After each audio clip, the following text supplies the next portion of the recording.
వేళ్ళు లేవు. పెట్టండి. అలాగే పెట్టేస్తున్నాను. పెట్టేసా పెట్టేసా. రండి స్నానం చేద్దురు. ముందు బయలుదేరు. వచ్చేస్తా వచ్చేస్తా. వెళ్ళు.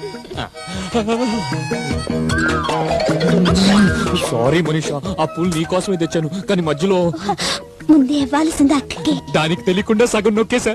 పట్టు పడతా. అయ్యో వద్దండి, ఎవరైనా చూస్తారు. ఎవరు చూడరు, ముందు తిరుగు.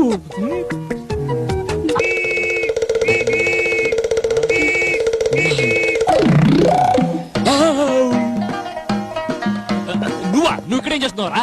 నువ్వు పూలు ఎలా పెడుతున్నావో చూస్తున్నా. ఎలా పెడతాను? మీ అమ్మకి పెట్టినట్టే ఈ అమ్మాయికి పెట్టాను. అమ్మలకి నాన్నలు పెడతారు. I know it. మరి ఈ అమ్మాయికి ఎందుకు పెట్టినట్టు? ఈమె అమ్మలాంటిదే. అమ్మకు పెట్టి ఈమెకు పెట్టకపోతే ఫీల్ అవుతుందని పెట్టాను. ఒరే నాన్న, ఈ విషయం అమ్మకి చెప్పొద్దే. చెప్తే ఏమొద్ది?